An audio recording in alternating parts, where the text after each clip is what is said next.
بسم اللہ الرحمن الرحیم۔ عزیز طلباء و طالبات، السلام علیکم۔ اپنی مدد آپ سبق کا دوسرا و تیسرا صفحہ ہم پڑھ چکے ہیں۔ آج ہم چوتھا صفحہ پڑھیں گے۔ قومی ترقی مجموعہ ہے تو ایک قوم جو ہے، یہاں ایک سوال بنتا ہے کہ ایک قوم کیسے ترقی کرتی ہے، یہ ایک سوال ہے۔ تو قومی ترقی مجموعہ ہے شخصی محنت کہ ہر آدمی اپنا کام محنت سے کرے، شخصی عزت، اپنی عزت کا بھی خیال رکھے اور دوسروں کی عزت کا بھی خیال رکھے اور اپنا کام ٹائم پہ کرے، شخصی ایمانداری سے اپنا کام کرے، شخصی ہمدردی کا قوم یا ملک کے ساتھ ہمدردی کرے۔ جس طرح افراد اور شخصوں کو ہمدردی کی ضرورت ہوتی ہے، اسی طرح قوم اور ملک کو بھی ہمدردی کی ضرورت ہوتی ہے۔ کس وقت؟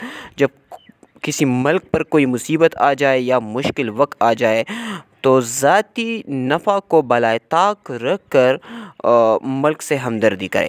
اسی طرح قومی تنزلی جو ہے، یہ اس پہلے جو ہم نے پڑھا کہ قومی ترقی کن چیزوں کا مجموعہ، یہ اس کا الٹ ہے۔ اسی طرح قومی تنزلی یعنی قوم کا زوال جو ہے، یہ مجموعہ ہے۔ تو یہاں ایک دوسرا سوال پیدا ہوتا ہے، ایک دوسرا سوال بن سکتا ہے کہ ایک قوم کیسے زوال پذیر ہوتی ہے، یہ دوسرا سوال ہے۔ تو شخصی سستی، جب فرد اپنے کام میں دل نہیں لگاتا، وہ سست ہو اور الکسی سے کام لیتا ہو۔ شخصی بے عزتی، وہ دوسرے افراد کی عزت بھی نہیں کرتا اور خود جو ہے اسے اپنی عزت کا بھی خیال نہیں ہوتا۔ شخصی بے ایمانی یعنی ایمانداری سے وہ کام نہیں کرتا۔ شخصی خود غرضی یعنی وہ اپنی لالچ میں قوم سے ہمدردی نہیں کرتا۔ اور شخصی برائیوں کا جو ہر شخص کے اندر پائی جاتی ہے، ایسی برائیوں کا ذکر مصنف نے خود کیا ہے، وہ ہے ناتہذیبی اور بدچلنی، اور یہ اوپر بیان کی گئی ہے۔ میں نے وہاں پر وضاحت کے ساتھ یہ الفاظ لکھے ہیں۔ نمبر 1، ناتہذیبی، کسی کام کا طریقہ نہ آنا، بدچلنی، برے کام کرنا، ہر وقت جو برے کام کرتا ہو، یا جو ہے اخلاقی برائیاں یعنی برے اخلاق، اس کے اخلاق ٹھیک نہیں ہو، درست نہیں ہو۔ تمدنی، رہن سہن کی بہت زیادہ برائیاں ہوتی ہیں۔ باہمی معاشرت، لوگوں کے آپس میں غلط رویے، جب یہ برائیاں موجود ہو تو اخلاقی و تمدنی یا باہمی معاشرت کی بدیوں میں شمار ہوتی ہے۔ تو یہ جو ہے یہ خرابیاں جب ہم میں پائی جائے تو ہم پھر ترقی نہیں کر سکتے، اور یہ قومی تنزلی کا مجموعہ ہے یہ خرابیاں۔ در حقیقت سچ تو یہ ہے، وہ خود اسی شخص کی آوارہ زندگی کا نتیجہ ہے۔ تو سچ کیا ہے؟ یعنی یہ اوپر کی برائیاں جو ہم نے بیان کی، آوارہ زندگی، خراب زندگی، اسی شخص کی آوارہ زندگی کا نتیجہ ہے۔ تو پھر اس میں حکمران کیا کر سکتے ہیں؟ اس میں حکمرانوں کا کوئی بھی قصور نہیں ہے۔ اگر ہم چاہیں یعنی اگر ہم ارادہ کر لیں کہ بیرونی کوشش یعنی چاہے وہ حکمران ہو، حکومت ہو، رہنما ہو، ان سے ان برائیوں کو جڑ سے اکھاڑ ڈالے، ہم یہ چاہتے ہیں، یہ کوشش کریں کہ بیرونی کوئی سے ان برائیوں جو اوپر بیان کی گئی ہے، ان کو جڑ سے، بنیاد سے نکال پھینکے اور نیست و نابود کر دے، ختم کر دے۔ تو یہ برائیاں، تو اس کا پھر کیا نتیجہ نکلے گا؟ جب ہم یہ سوچتے ہیں، اور مصنف نے خود بھی بتایا تھا کہ ایشیا کی تمام اقوام یہ چاہتی ہے کہ کوئی اچھا حکمران ہو، اچھی حکومت ہو، کوئی اچھا سا لیڈر ہو اور ہمارے سارے کام وہ خود کر دے۔ تو پھر کیا ہوگا؟ تو یہ برائیاں یعنی یہ ختم نہیں ہوں گی، کسی اور نئی صورت میں، نئے انداز میں سامنے آ جائیں گی۔ میں اس سے بھی زیادہ زور یعنی نئی صورت میں اس سے بھی زیادہ زور و شور سے پیدا ہو جائیں گی۔ یہاں سرسید احمد خان نے وہ جو ہے متروک لفظ کا استعمال کیا ہے، اصل میں یہ لفظ ہے جائیں گی، یعنی پہلے سے بھی زیادہ شدت کے ساتھ یہ رونما ہوں گی۔ جب تک، تو پھر اس کا حل کیا ہے؟ اس کا حل کیا ہے کہ کوئی حکومت اگر ہم پر بہت زیادہ شدت کے ساتھ جو ہے کوئی قانون اپلائی کرے، ہمیں سزا بھی دے، تو پھر یہ برائیاں ایک نئی صورت میں رونما ہوں گی۔ جب تک تو اس کا نتیجہ یہ ہے، اس کا حل کیا ہے، جب تک شخصی زندگی، ہر شخص کی اپنی اپنی زندگی ہوتی ہے، اور شخصی چال چلن ہر فرد کے اپنے طور طریقے ہیں، یہ جب درست ہو جائے، جب شخصی زندگی ٹھیک ہو اور چال چلن طور طریقے جو ہے اس حالتوں کو ترقی نہ دی جاوے۔ یہاں پھر سر سید احمد خان نے وہ متروک لفظ کا استعمال کیا ہے، جاوے اصل میں جائے ہے، جب یہ بہتر نہ کرے۔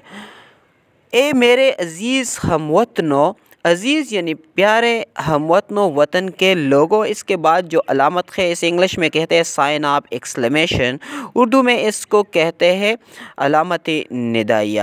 جب ہم کسی کو مخاطب کرتے ہیں تو اس وقت ہم یہ علامت لگاتے ہیں۔ اگر یہ رائے صحیح ہے، جو مشورہ دیا ہے اوپر، اگر یہ صحیح ہے تو اس کا نتیجہ یہ ہے، تو پھر یعنی ہم کیا کریں، تم کیا کرو گے کہ قوم کی سچی ہمدردی اور سچی خیرخواہی کرو۔ ذاتی غرض کے علاوہ قوم کے بارے میں سوچو، قوم کا اچھا سوچو، غور کرو اور سوچو کہ تمہاری قوم کی شخصی زندگی، تمہاری قوم جو ہے یہ پورے ملک کے لوگوں کا شخصی زندگی، ایک ایک فرد کی اپنی زندگی ہوتی ہے، کہ چال چلن طور طریقے کس طرح کیسے پر عمدہ ہو، بہتر ہو سکتے ہیں، تاکہ تو پھر نتیجہ کیا نکلتا ہے، جب تم قوم کے خیر خواہ بن جاؤ گے، وہ ہمدرد بن جاؤ گے، قوم کے بارے میں سوچو گے، طور طریقوں کے بارے میں سوچو گے کہ یہ کیسے کس طرح عمدہ ہو، تاکہ تم بھی ایک معزز قوم ہو، عزت والی قوم بن جاؤ گے۔ کیا تو یہاں ایک سوال ہے، جو طریقہ یعنی اپنی زندگی کے طریقوں پر غور کرو، جو طریقہ تعلیم و تربیت کا ہے، تعلیم یعنی جب ہم تعلیم حاصل کرتے ہیں، ہمیں تربیت دی جاتی ہے، تو کیا یہ صحیح ہے؟ یہ صحیح ہے؟ یہ بالکل صحیح نہیں ہے۔ بات چیت کا جب دو افراد بات چیت کرتے ہو، ایک دوسرے سے بات کرتے ہو، تو عام طور پر وہ فضول باتیں کرتے ہیں، تو یہ بھی صحیح نہیں ہے۔ وضع لباس کا، لباس پہننے کا طریقہ جو آج کل ہمارے لوگوں کا ہے، کیا یہ صحیح ہے؟ یہ جو جوتوں کا جو طریقہ ہے، لباس کا ہے، کیا یہ صحیح ہے؟ نہیں، صحیح نہیں ہے۔ سیر سپاٹے کا، تفریح ہے، کھیل ہے، یا موبائل کا جو استعمال ہے، موبائل کا استعمال ہم عام طور پر لوگ غلط کرتے ہیں، صحیح ہے؟ غلط ہے۔ شغل اشغال کا، دن بھر کے جو کام ہے، یہ صحیح ہے؟ غلط۔ تمہاری اولاد کے لیے، یہ سب کام تمہاری اولاد کے ہے، اگر تمہاری اولاد یہ کام کرتی ہے تو نتیجہ کیا ہوگا؟ اس سے ان کے شخصی چال چلن، تو ان کاموں سے ان شخصی چال چلن جو ہے، جو طور طریقے، وہ درست ہو سکتے ہیں؟ بالکل نہیں، یہ غلط ہے۔ اخلاق و عادات ٹھیک ہو سکتے ہیں؟ بالکل نہیں۔ نیکی و سچائی میں ترقی ہو سکتی ہے؟ بالکل نہیں ہو سکتی۔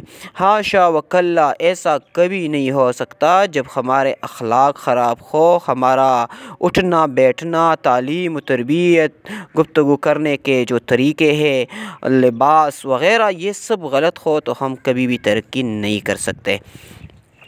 جبکہ ہر شخص اور کل قوم، یعنی قوم کا ایک ایک فرد، بلکہ تمام افراد، کل قوم تمام افراد جس وقت خود اپنی اندرونی حالتوں، یعنی اپنے آپ کو، اپنی حالت کو درست کرے اور اپنی اصلاح کر سکتی ہے، خود اپنی حالت کو بہتر بنا سکتے ہیں، تو اس بات کی امید پر بیٹھے رہنا کہ بیرونی زور، یعنی جب ہم خود یہ کام کر سکتے ہیں، ان خرابیوں، ان خامیوں کو جڑ سے اکھاڑ سکتے ہیں، ختم کر سکتے ہیں، تو پھر بیٹھے رہنا کہ بیرونی زور، حکومت ہو، حکمران ہو، یا کوئی رہنما سے یہ توقع رکھتے ہیں انسانوں کی یا قوم کی اصلاح و ترقی کرے، پھر بھی ہم یہ سوچتے ہیں کہ کوئی حکومت آ جائے، حکمران آ جائے، رہنما آ جائے، یعنی مطلب یہ صرف ہمارے ہاتھ میں ہے، یہ اس کی اصلاح صرف ہم کر سکتے ہیں، یہ حکومت کی ذمہ داری نہیں ہے، یہ حکومت یہ کام نہیں کر سکتی۔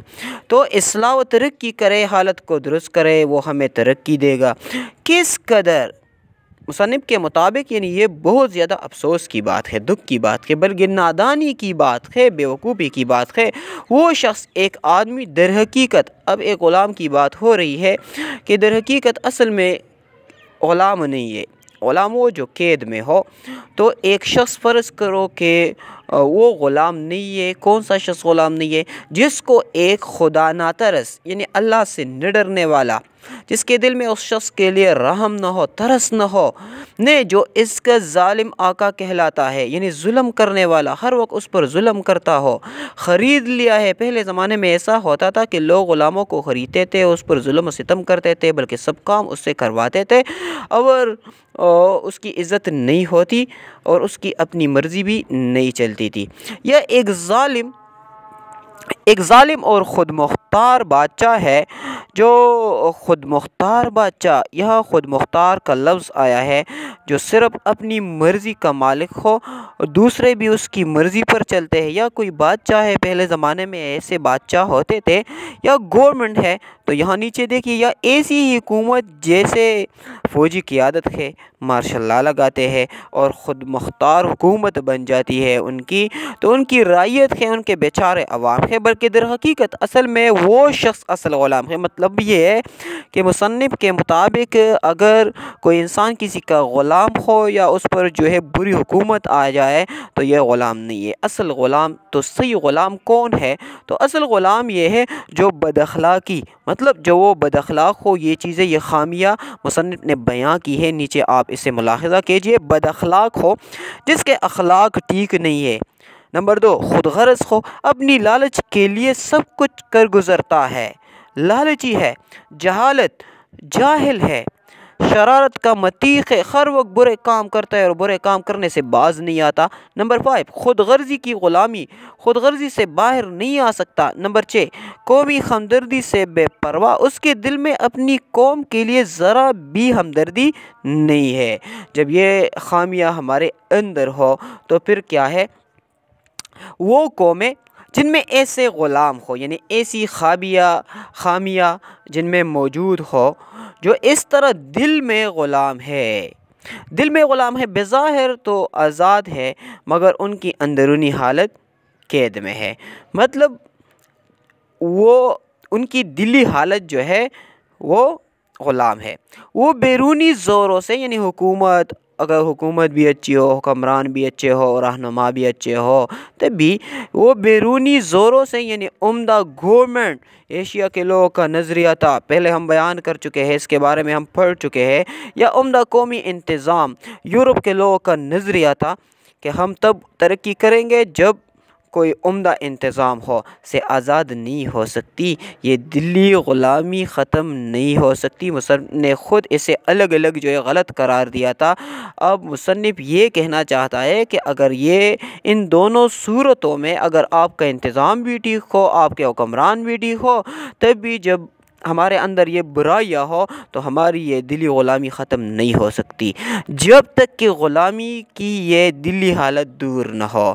مطلب یہ کہ غلامی کی دلی حالت کو دور کرنا ہوگا، تب ترقی ممکن ہے۔